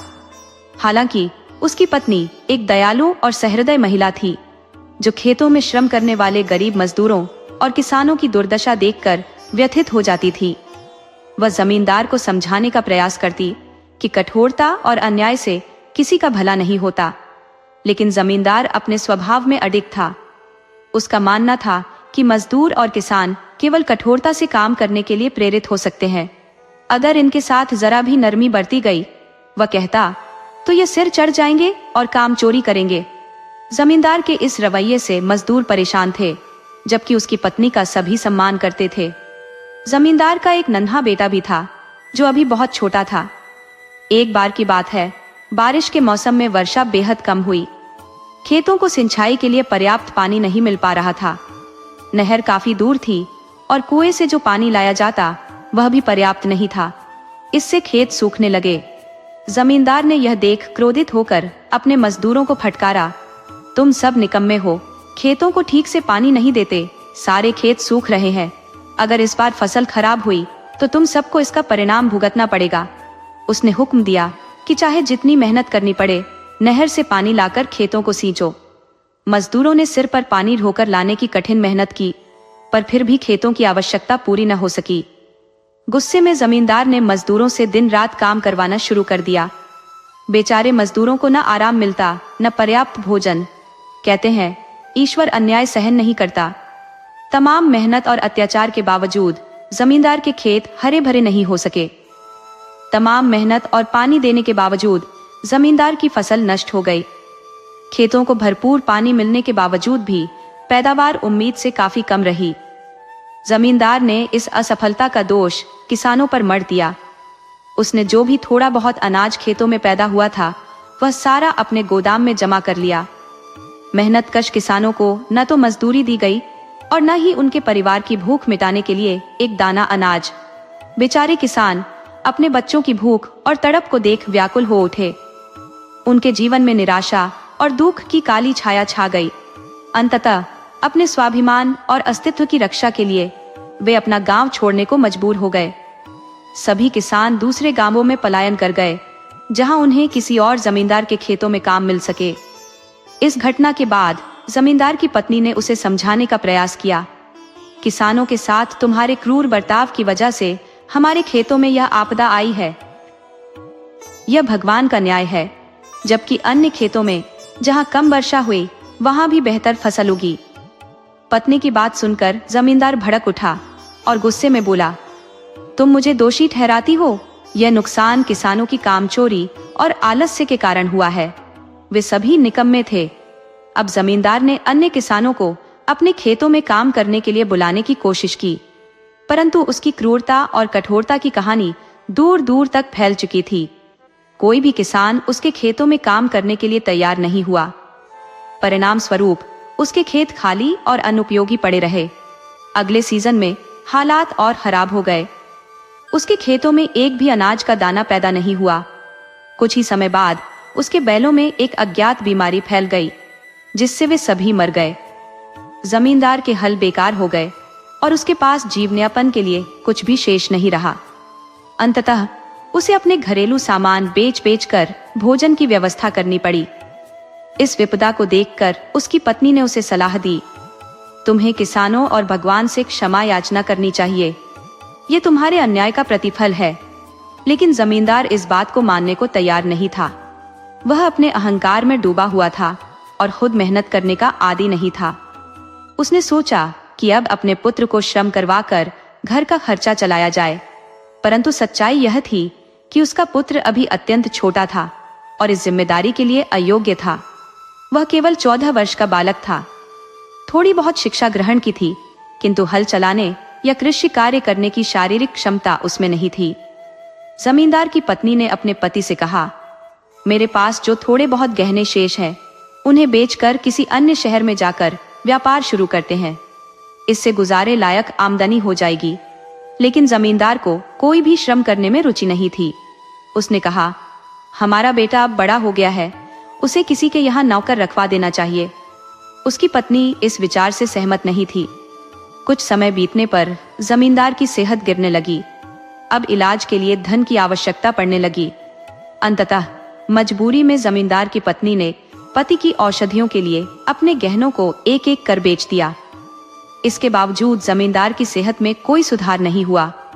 वह मंदिर जाकर भगवान से प्रार्थना करती, हे ईश्वर, मेरे पति के पापों को क्षमा करें और उन्हें स्वास्थ्य प्रदान करें।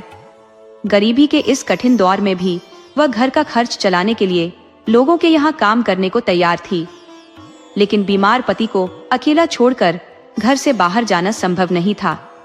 किसी ने उसे उधार भी नहीं दिया, क्योंकि उसके पास लौटाने की कोई संभावना नहीं थी।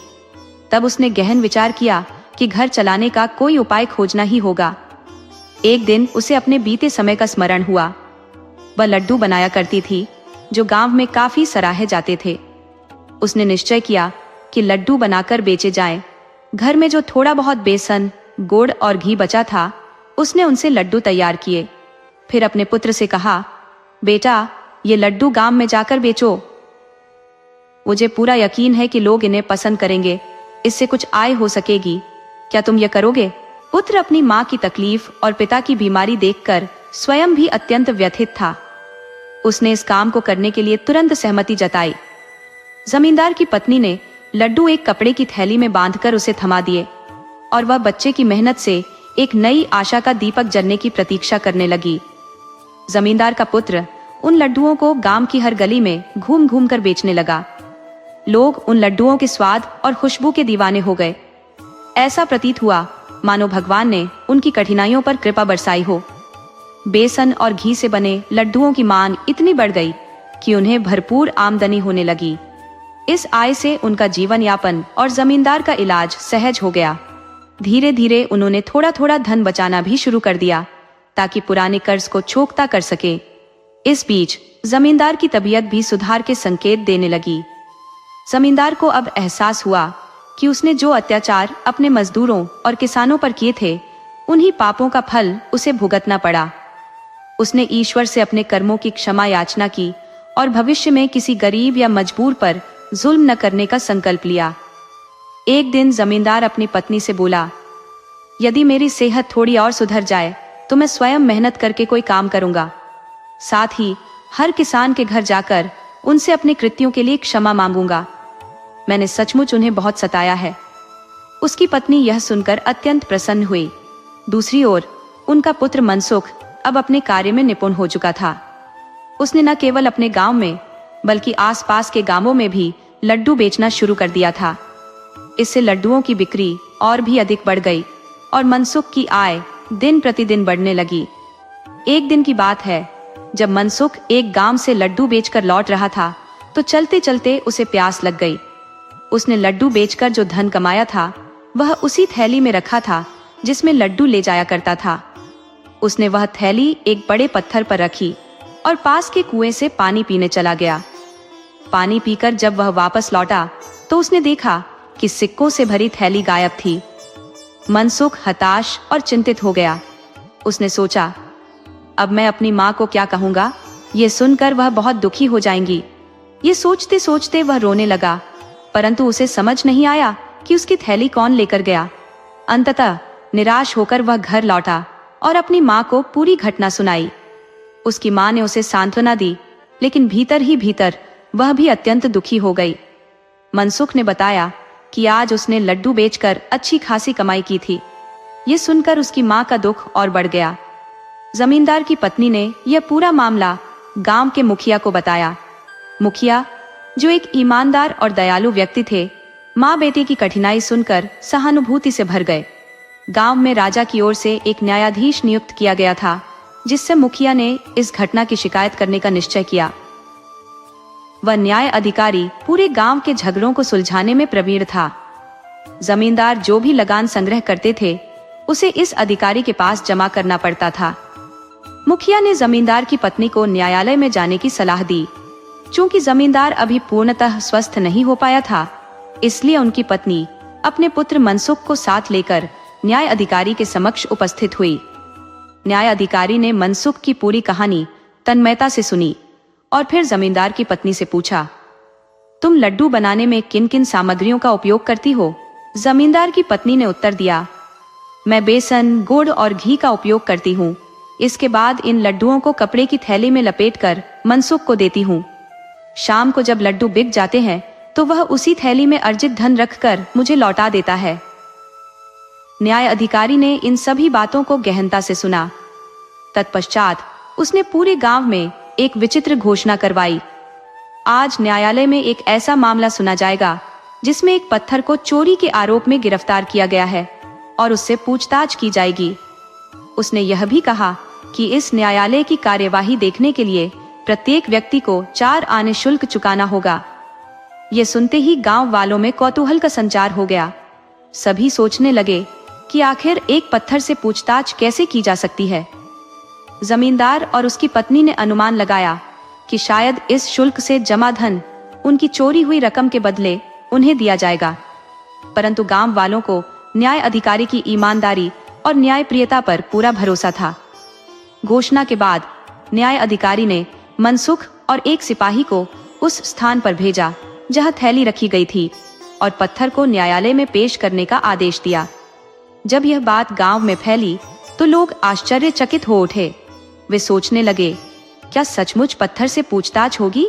समयानुसार सभी गांव वाले कचहरी के बाहर जमा हो गए। कुछ देर बाद न्याय अधिकारी बाहर आया और एकत्रित भीड़ को संबोधित करते हुए बोला, हमने पत्थर से पूछताछ कर ली है और उसने अपनी निर्दोषता का प्रमाण प्रस्तुत कर दिया है। न्याय अधिकारी ने सभा में घोषणा की, मैं उस व्यक्ति को पहचानता हूँ जिसने यह धनराशि चुराई है। इसीलिए आप सभी एक एक करके भीतर आएंगे। यहाँ एक पानी से भरा बर्तन रखा गया है जिसमें हर व्यक्ति अपने 4 आने डालकर यह कहेगा कि उसने चोरी नहीं की। यदि पत्थर ने किसी के खिलाफ गवाही नहीं दी तो इस पत्थर को कठोर सजा दी जाएगी। इस विचित्र आदेश को सुनकर लोगों के मन में कौतूहल जागा। सभी सोचने लगे, भला पत्थर कैसे बोल सकता है? परंतु न्याय अधिकारी की न्यायप्रियता पर भरोसा रखते हुए सभी इस अनोखे मामले का नतीजा देखने के लिए उत्सुक थे। न्याय अधिकारी ने कचहरी के एक कोने में खड़े होकर लोगों को बारी बारी अंदर बुलाना शुरू किया। हर व्यक्ति अपने 4 आने उस बर्तन में डालता और अपने निर्दोष होने का दावा करता। न्याय अधिकारी हर बार पत्थर की ओर देखकर पूछता, क्या यह व्यक्ति सत्य कहता है? पत्थर मौन रहता और अधिकारी उस व्यक्ति को निर्दोष घोषित कर अलग खड़ा कर देता। पत्थर केवल तब बोलेगा जब असली चोर सामने आएगा, अधिकारी बार बार कहता। ये सुनते ही लोगों में बेचैनी और बढ़ जाती। सभी सोच रहे थे कि आखिर कब पत्थर अपनी गवाही देगा। अंततः एक व्यक्ति ने जैसे ही अपने 4 आने बर्तन में डाले, न्याय अधिकारी ने उसे गंभीरता से देखा और प्रश्न किया, क्या तुमने इस लड़के की धनराशि चुराई? उस व्यक्ति ने तुरंत इनकार किया। इसके बाद अधिकारी ने बर्तन में झांका और सिपाही को आदेश दिया, इसे गिरफ्तार करो, पत्थर ने इसकी गवाही दी है। यह सुनकर भीड़ में खलबली मच गई। अधिकारी ने उस व्यक्ति को सभी के सामने लाकर कहा, पत्थर ने इसे चोर ठहराया है, इसीलिए इसे मनसुख के सभी पैसे लौटाने का आदेश दिया जाता है। यदि ऐसा नहीं हुआ तो इसे कारागार में डाला जाएगा और इसकी संपत्ति नीलाम कर रकम वसूल की जाएगी। ये सुनकर हर कोई स्तब्ध रह गया। वह व्यक्ति कभी न्याय अधिकारी को घूरता, कभी अपराधी को और कभी उस निर्जीव पत्थर को। अपने बचाव में बार बार चिल्लाते हुए वह अपनी बेगुनाही का दावा करता रहा। इस पर न्याय अधिकारी ने गंभीरता से कहा, तुम अपने अपराध को इतनी आसानी से नहीं स्वीकारोगे। अब हम पत्थर के द्वारा प्रस्तुत सबूत सभी के समक्ष रखेंगे ताकि यह सिद्ध हो सके कि तुम ही असली दोषी हो, लेकिन तब तुम्हें वही दंड भुगतना होगा जो पहले बताया गया है। इसलिए बेहतर यही होगा कि तुम अपना अपराध अभी स्वीकार कर लो, अन्यथा जेल की सलाखों के पीछे भेज दिए जाओगे और अपने हल बैल से भी वंचित हो जाओगे। यह सुनकर अंततः उस व्यक्ति ने स्वीकार किया कि उसने ही मनसुख की रुपयों वाली थैली चुराई थी। मुखिया ने तुरंत न्याय अधिकारी से आग्रह किया, अब कृपया वह सबूत दिखाएं जो पत्थर की कथित गवाही से प्राप्त हुआ है। न्याय अधिकारी मुस्कुराते हुए बोले, सच तो यह है कि पत्थर तो एक निर्जीव वस्तु है। आप सभी भलीभांति जानते हैं कि इस बेजान चीज की न तो आंखें हैं और न ही यह बोलने में सक्षम है। ये किसी को पहचानने या गवाही देने का तो प्रश्न ही नहीं उठता, लेकिन न्याय की दृष्टि निर्दोष और दोषी में भेद करना जानती है। मैंने पत्थर की गवाही का प्रचार केवल एक चाल के रूप में किया था। उन्होंने आगे कहा, मनसुख जो लड्डू बेचता है कि लड्डू बेसन और घी से बने होते हैं, उसकी धनराशि उन्हीं लड्डुओं की थैली में रखी गई थी जो घी के कारण चिकनी हो चुकी थी। मैंने सोचा था कि जिसने भी वह धन चुराया होगा वह इस बात को लेकर निश्चिंत होगा कि पत्थर न तो उसे पहचान सकता है और न ही उसके विरुद्ध गवाही दे सकता है, लेकिन मुझे भरोसा था कि जब वह चुराए गए सिक्के इस बर्तन में डालेगा तो उनकी चिकनाई गर्म पानी की सतह पर तैरने लगेगी। उन्होंने भीड़ की ओर देखते हुए कहा, जैसा मैंने सोचा था वैसा ही हुआ। इस व्यक्ति द्वारा डाले गए सिक्कों की चिकनाई पानी की सतह पर स्पष्ट रूप से दिखने लगी। किसी अन्य के सिक्कों ने ऐसा नहीं किया। इससे यह प्रमाणित हो गया कि यही व्यक्ति असली चोर है। मुखिया और शेष लोग न्याय अधिकारी की तीक्ष्ण बुद्धिमत्ता और सूझबूझ को देखकर स्तब्ध रह गए। हर व्यक्ति ने उनकी न्यायप्रियता की प्रशंसा की। इसके पश्चात न्याय अधिकारी ने अपने सैनिकों को उस अपराधी के घर भेजा जहां से मनसुख की धनराशि वाली थैली बरामद करवाई गई। वह थैली मनसुख को लौटा दी गई, जबकि गांव वासियों से एकत्रित किए गए 4 आने उन्हें वापस कर दिए गए। मनसुख की प्रसन्नता अब उसके चेहरे पर स्पष्ट झलक रही थी। न्याय के इस अनूठे निर्णय के बाद सभी लोग अपने अपने घर लौट गए। न्याय अधिकारी ने तब जमींदार की पत्नी से प्रश्न किया, तुम यह लड्डू स्वयं बनाकर इस बालक के माध्यम से क्यों बेचती हो? तुम्हारा पति कहाँ है और वह क्या करता है? जमींदार की पत्नी पहले तो मौन रही, लेकिन फिर उसकी आंखों से अश्रुधार बहने लगी। उसने अपनी दारुण कथा न्याय अधिकारी को विस्तार पूर्वक सुनाई। न्याय अधिकारी ने उसकी धैर्य और मनसुख की परिश्रमशीलता की सराहना की। उन्होंने दोनों की सहायता का निश्चय किया और जमींदार की पत्नी को सरकारी खजाने से 100 अशर्फियां प्रदान की ताकि वह अपने पति का उपचार करवा सके। साथ ही उन्होंने कहा, जब तुम्हारा पति पूर्णतः स्वस्थ हो जाए तो उसे हमारे पास भेजना। हम उसे ऋण दिलवाकर हल, बैल और खेती का आवश्यक सामान उपलब्ध करवाएंगे। न्याय अधिकारी ने मनसुख से कहा, अब तुम्हें लड्डू बेचने की आवश्यकता नहीं है। तुम्हारा स्थान पाठशाला में है। अब तुम्हें पढ़ाई पर ध्यान केंद्रित करना होगा। इस प्रकार जमींदार की पत्नी और उसका परिवार एक नए जीवन की ओर अग्रसर हुआ। मनसुख अब नियमित रूप से पाठशाला जाने लगा। सरकारी खजाने से प्राप्त धन से जमींदार की पत्नी ने अपने पति का समुचित इलाज करवाया। कुछ ही समय में वह पूरी तरह से स्वस्थ हो गया।